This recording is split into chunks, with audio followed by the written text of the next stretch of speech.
mo kí gbogbo wa lọ́kùnrin lóbìnrin lọ́mọdé lágbà nínú eléyìí mo kí wa pé a kú dédé àsìkò yìí àsìkò bójú ọjọ́ ti rí o ẹ̀ẹ́dẹ̀ ọdún bíbò ló ti rí lọ́dọ̀ tiyín tó lóòrọ̀ yìí lórí ìkànnì bàbá gbàgede ìmọ̀ tv ní orí youtube tá a sì ń jẹ́ gbàgede ìmọ̀ with Aláwìyé Adébáyọ̀ lórí facebook a fẹ́ fi sí ojú ìwòran wa ìbánisọ̀rọ̀ tí ààrẹ orílẹ̀-èdè wa Bọ́lá Ahmed Tinunbu tí wọ́n bá gbogbo ọmọ Nàìjíríà sọ̀rọ̀ lórí ìwọ́de bí ń pa wá tó ń lọ káàkiri ló jákòjádò orílẹ̀-èdè Nàìjíríà.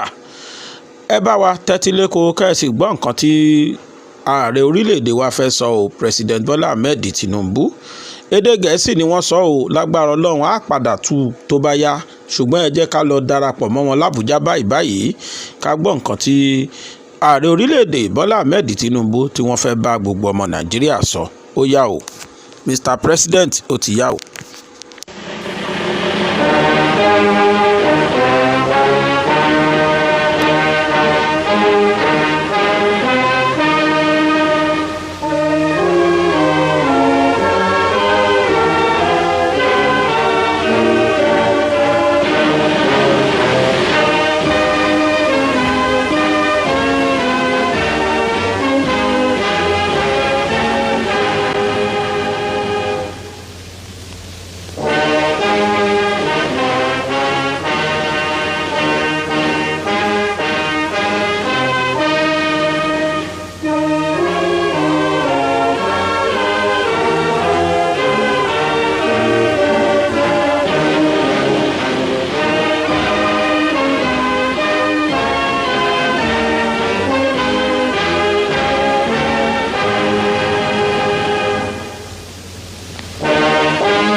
My fellow Nigerians, I speak to you today with a heavy heart and sense of responsibility, aware of the turmoil and violent protests unleashed in some of our states. Notably, among the protesters were young Nigerians who desired a better and more progressive country where their dreams, hope, and personal aspiration will be fulfilled.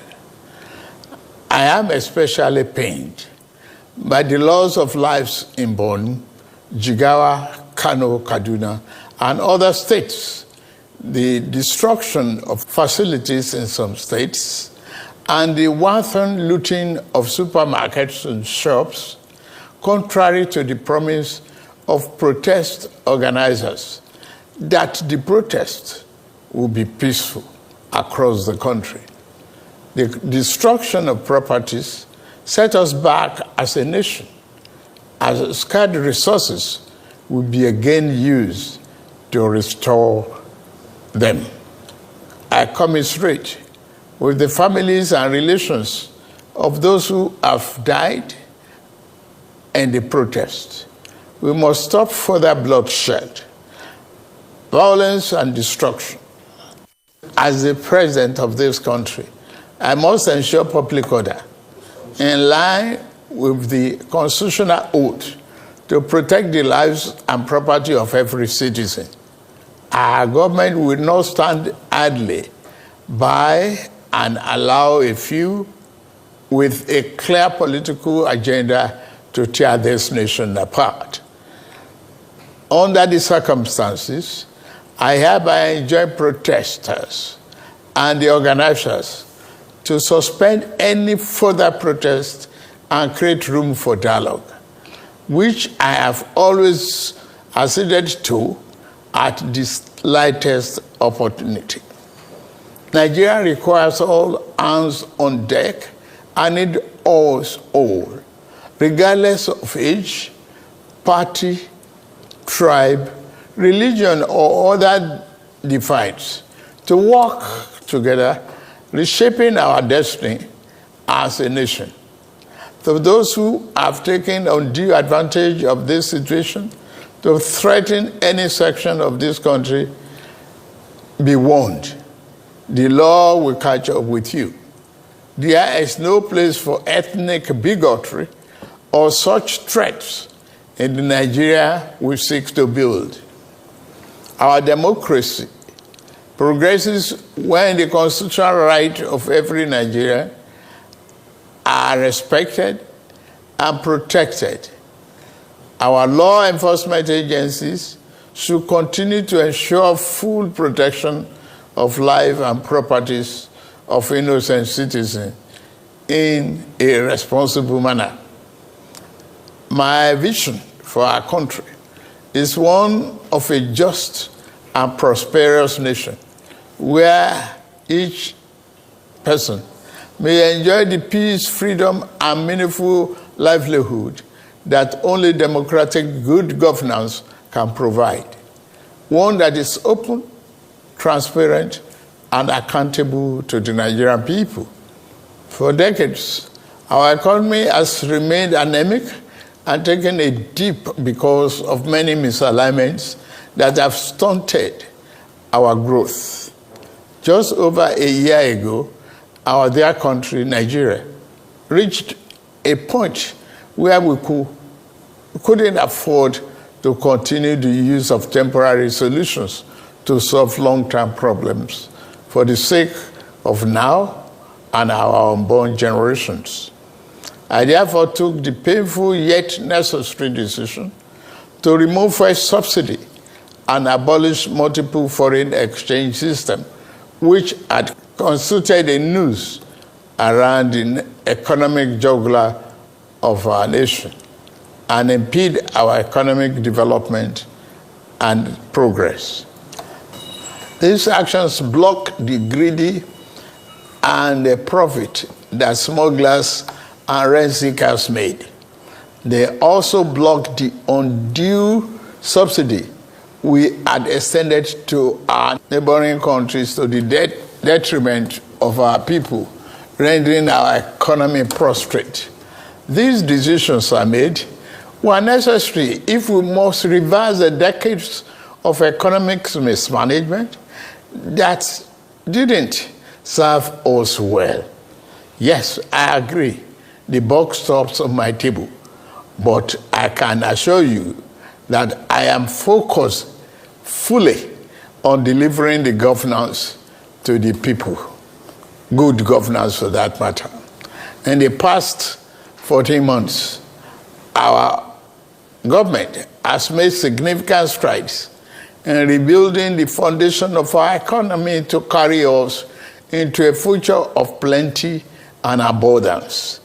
On the physical side, aggregate government revenue has more than doubled, hitting over 9.1 trillion naira in the first half of 2024, compared to the first half of 2023 due to our efforts at blocking leakages, introducing automation, and mobilizing funds creatively without additional burden on the people. Productivity is gradually increasing in the non-oil sector, reaching new levels and taking advantage of the opportunities in our current economic ambience.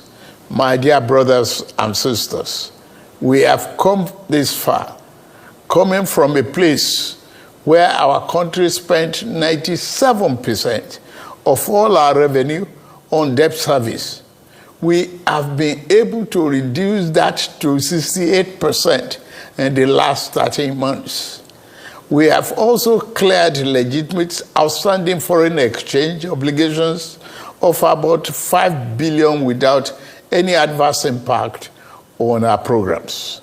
This has given us more financial freedom and room to spend more money on you, our citizens, to fund essential social services like education and health care.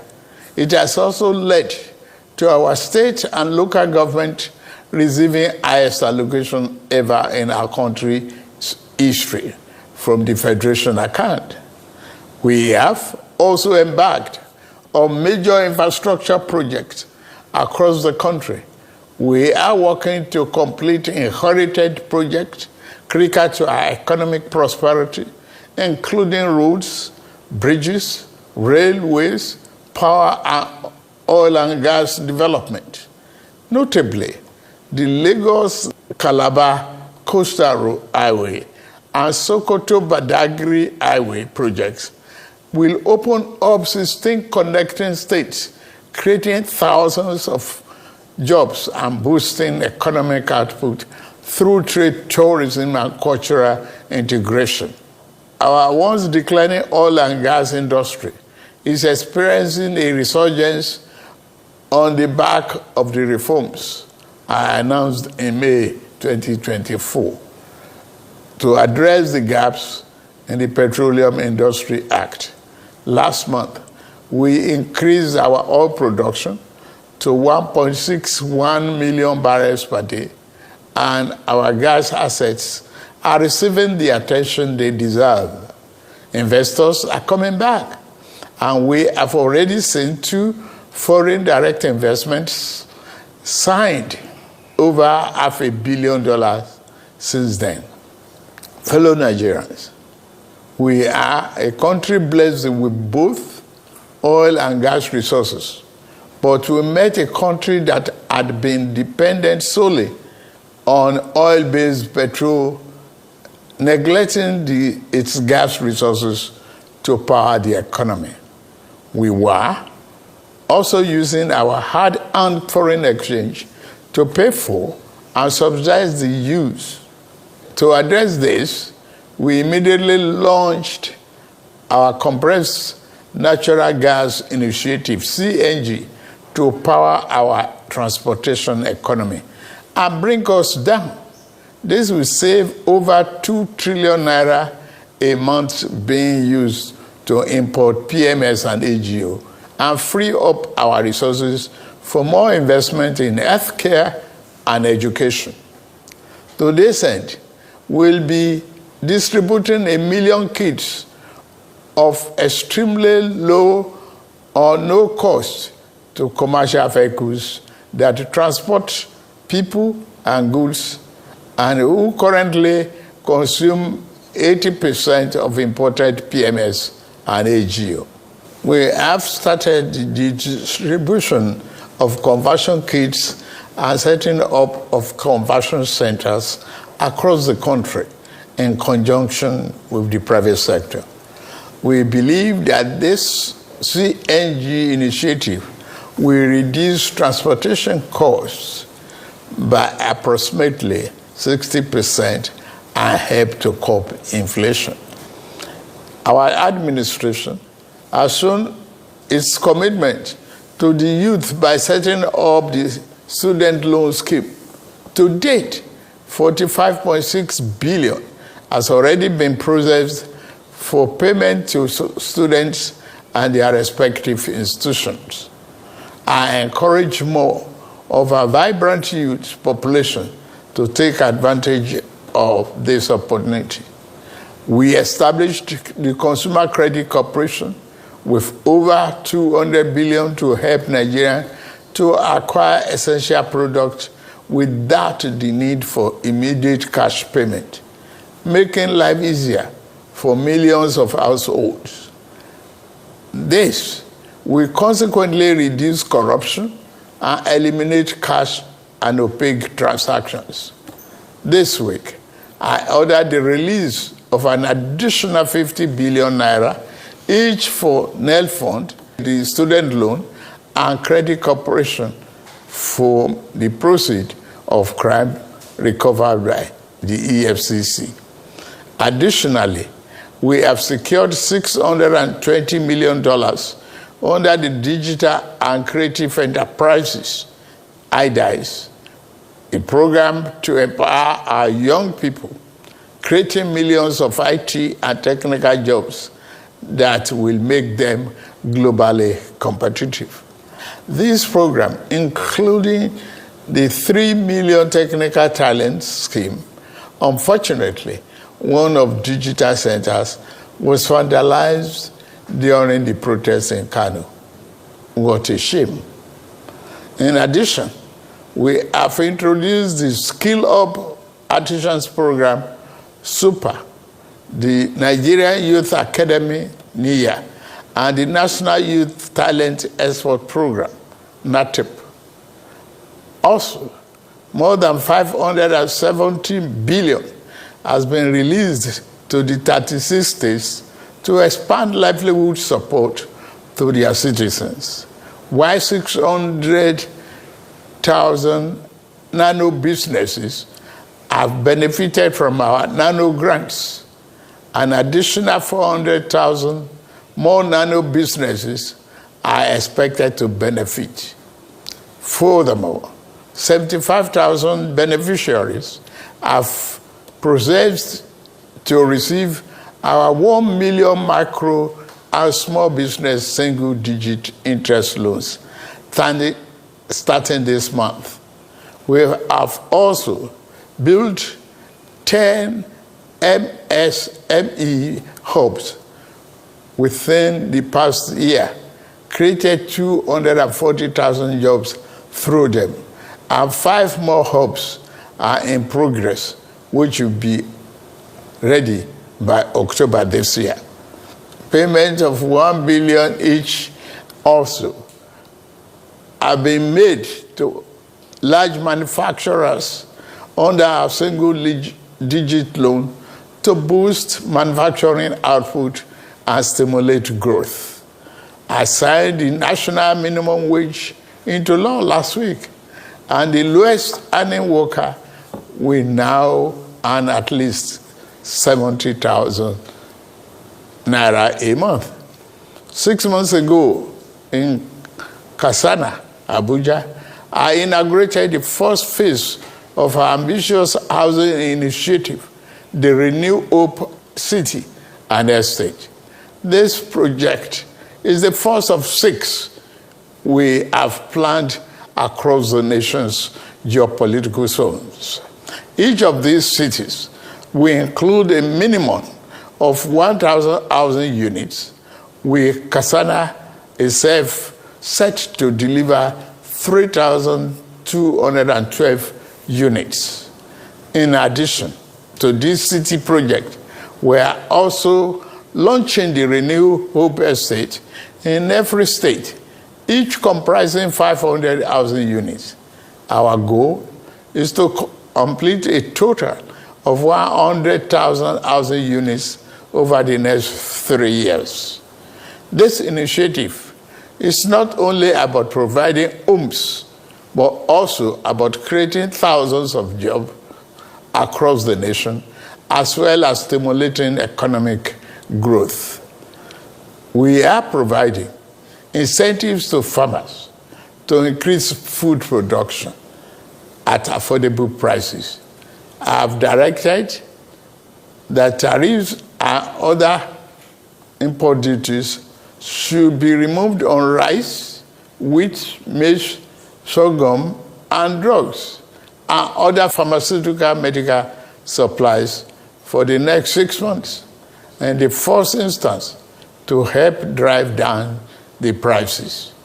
I have been meeting with our governors and key ministers to accelerate food production.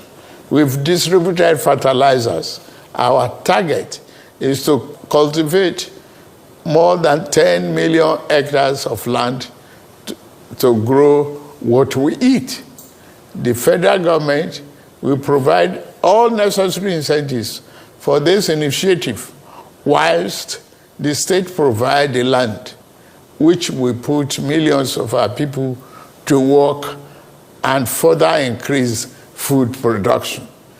In the past few months, we have also ordered mechanized farming equipment, such as tractors and planters, worth billions of naira from the United States, Belarus, and Brazil. I can confirm to you that the equipment is on the way. My dear Nigerians, especially our youths, I have heard you loud and clear. I understand the pain and the frustration that drive this protest. And I want to assure you that our government is committed to listening and addressing the concerns of our citizens. But we must not let violence and destruction tear our nation apart. We must work together to build a brighter future where every Nigerian can live with dignity and prosperity. The task before us is a collective one, and I am leading the charge as your president. A lot of work has gone into stabilizing our economy, and I must stay focused on ensuring that the benefits reached every single Nigerian as we promised. My administration is working very hard to improve and expand our national infrastructure and create more opportunities for our young people. Let nobody misinform and miseducate you about your country or tell you that your government does not care about you. Although there have been many dashed hopes in the past, we are in a new era of renewed hope. We are working hard, and the result will soon be visible and concrete for everyone to see, feel, and enjoy. Let us work together to build a brighter future for ourselves and for generations to come. Let's choose hope over fear, unity over division, and progress over stagnation. The economy is recovering. Please, don't shut out this oxygen. Now that we have been enjoying democratic governance for 25 years, do not let the extremists of enemies of democracy use you to promote an unconstitutional agenda that will set us back on our democratic journey. Forward ever, backward never. In conclusion, security operatives should continue to maintain peace, law, and order in our country, following the necessary Convention on Human Rights, to which Nigeria is a signatory. The safety and security of all Nigerians are paramount. Thank God and thank you for your attention. And may God continue to bless our great nation. Thank you very much.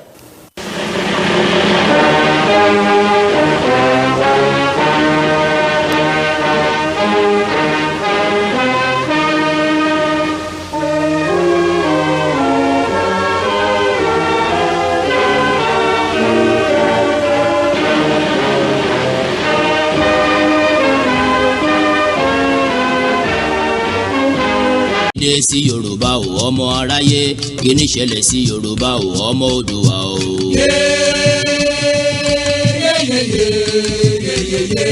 àwa máa ṣeun ọ̀rọ̀ là ń bẹ Yorùbá ń ṣera wọn nítorí owó Yorùbá ń jìra wọn lẹ́sẹ̀ nítorí ipò wọ́n gbẹ̀bí fáláre wọ́n gbáre fẹ́lẹ́bí wọ́n kò lè kó wájà wọ́n tún kó lóko wá mú ọgbọ́n tí wọ́n gbọ́n ló gbé wọn délé ọlá ọgbọ́n náà ló tún padà wá sílé wọn mọ́lẹ̀ o àwọn tí wọ́n ti ń ṣọ̀gá lọ́jọ́ tó ti pẹ́ tún padà wá dẹni à ń fọwọ́ ti sẹ́yìn o yóò Yorùbá yoyoyo bí iná alẹ́ Yorùbá rúrúrú bí omi òkun Yorùbá bàbá ni bàbá ń ṣe yóò Yorùbá ronú o.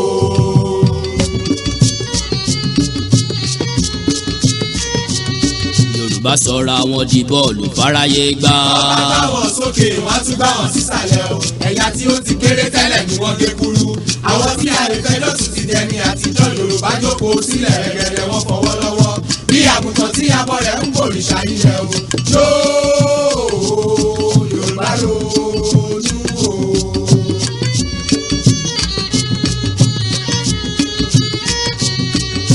oríkì máa ń burú títí kó bógún ọdún lẹ́yìn òkùnkùn bèrèbèrè ìmọ́lẹ̀ yàtọ̀ o ẹ jẹ́ ká pọ̀ Olódùmarè ká pọ̀ Balùwàyé káyé wa lè dùn ní ìgbẹ̀yìn lálàyò ilẹ̀ mọ́ pé ìyá o. ilẹ̀ dákun gbà wá o ilẹ̀ o. ilẹ̀ ọ̀gẹ́rẹ́ àfọkọ́yẹrí. alákòókà ó tẹ́rẹ̀ẹ́rẹ́ kábì. ọ̀gbaragàdà bí ẹni yèyé mi ọmọ darúpalẹ̀ àdúgbò. ilẹ̀ dákun gbà wá o. òjijì tí ka ìkàlẹ́nu mọ́.